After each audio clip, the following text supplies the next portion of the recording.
Leave the future. More speed. One day,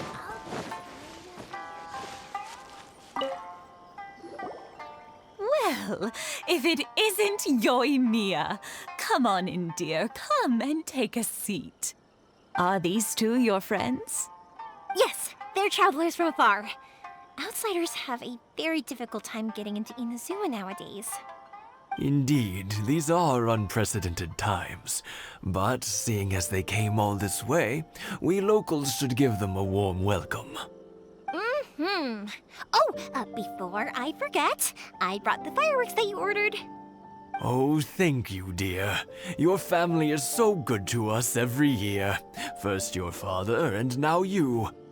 I wonder if I'll still be around to see the next hair of Naganahara fireworks. Of course you will. You're both in great health.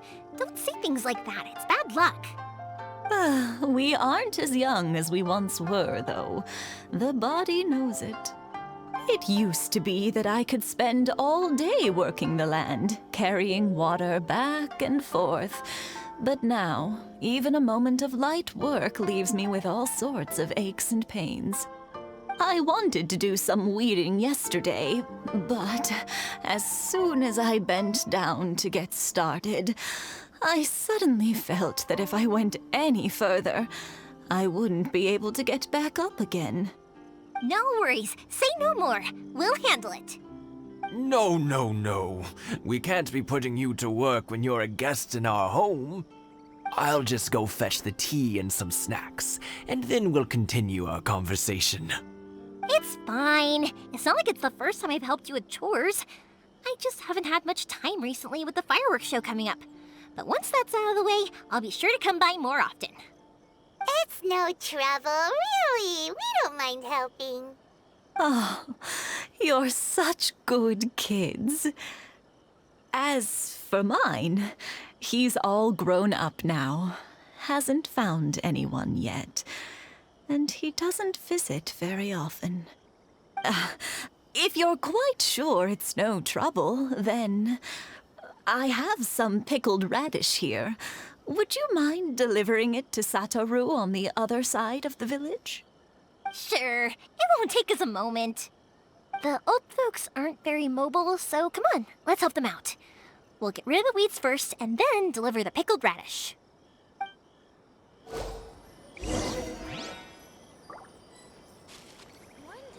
Thank you, dears. I'll brew some tea and...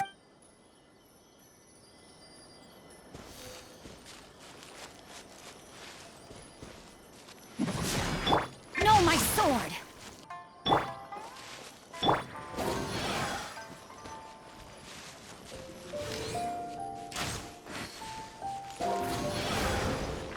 Brace yourselves. Brace yourselves. Yeah, you got it. And that should just about do it. Satoru is on.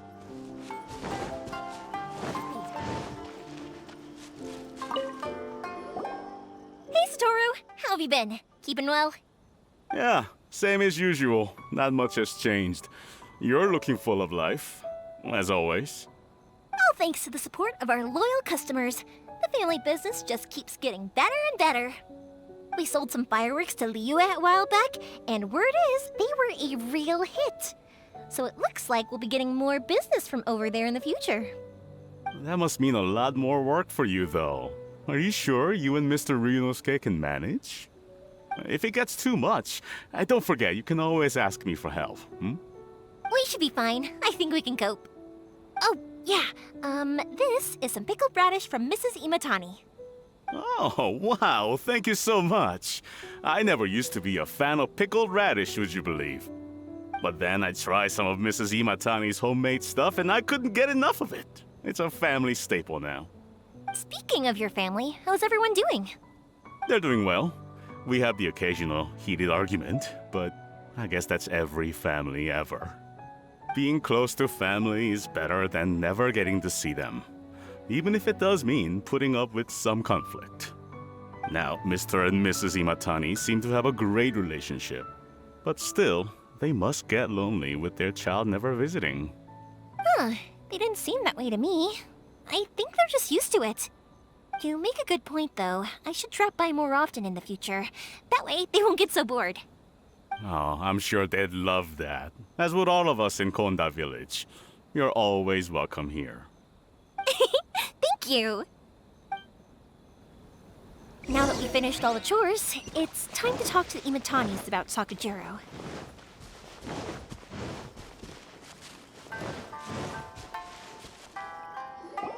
That was quick.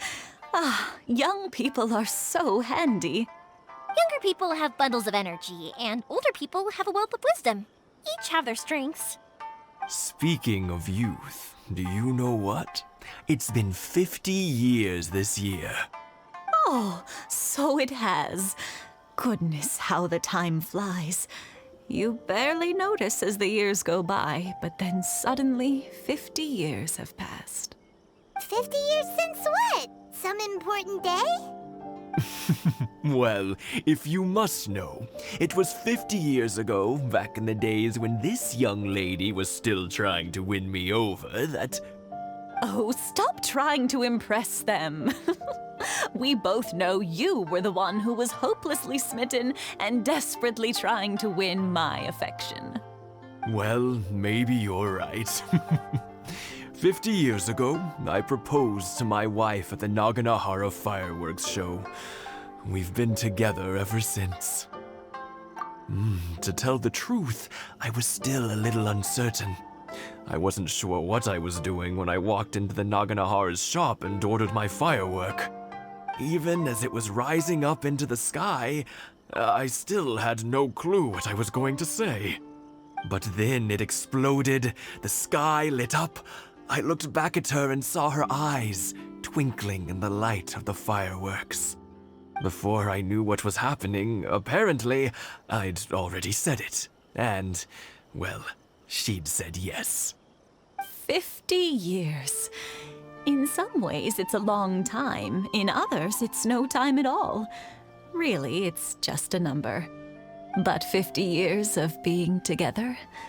Now that is something worth commemorating. I had no idea it was your 50th anniversary. If I'd known, I would have made some extra fancy fireworks just for you. Oh no, it's quite all right. We always set off the same firework every year. It wouldn't be the same without it. Seeing that firework go off takes us right back to those days. Even at this age, we still look back with not a single regret. Ah, what a great relationship they have. Enough about us, though. Yoimiya, aren't you busy with the fireworks show coming up? Was there something you needed to discuss? Yeah, it's a difficult thing to talk about, but here goes. Sakujiro. So he came back. Huh? You know him? He was our boys' best friend when they were young. They were inseparable. They grew up together, shared everything with each other, and went everywhere together. But one day, they had a terrible argument. Sakujiro seemed to feel that Inazuma was too peaceful, and wanted to see what the outside world was like. But our Keisuke took after his father and mother. He felt that there was nothing wrong at all with being peaceful. You know what children are like. They get terribly worked up about these sorts of things. In the end, Sakujiro stormed off, and that was that. I see. Keisuke said nothing to me or my wife about the fight. We could sense that he was very hurt by it, but he didn't want to talk with us about how he was really feeling. Eventually, whether out of pent-up anger or for some other reason, he joined the Tenryo Commission. He rarely comes home anymore. If it was anything else, I could talk to Keisuke, and I'm sure he'd be willing to help. But since it's Sakujiro, I don't feel there's any way we can get involved. strange coincidence. Who'd have thought? I understand now. When I asked Sakujiro why he came back, he just said because of past mistakes and wasn't willing to elaborate. Now I finally understand why he can't decide what to do. Two best buddies in childhood. One grows up to join the Tenryou Commission, the other grows up to join the Tenryou Commission's most wanted list. Well, no worries. If that's the case, then never mind. We can find some other way to help Sakujiro. There's no need to make things difficult for you. This sounds like something for Sakujiro and Keisuke to resolve between themselves. Yes. It'd be so nice if they could go back to the way things were. I think after all these years, they ought to let go of their grudges. Well, can't say we didn't try. Time to scout.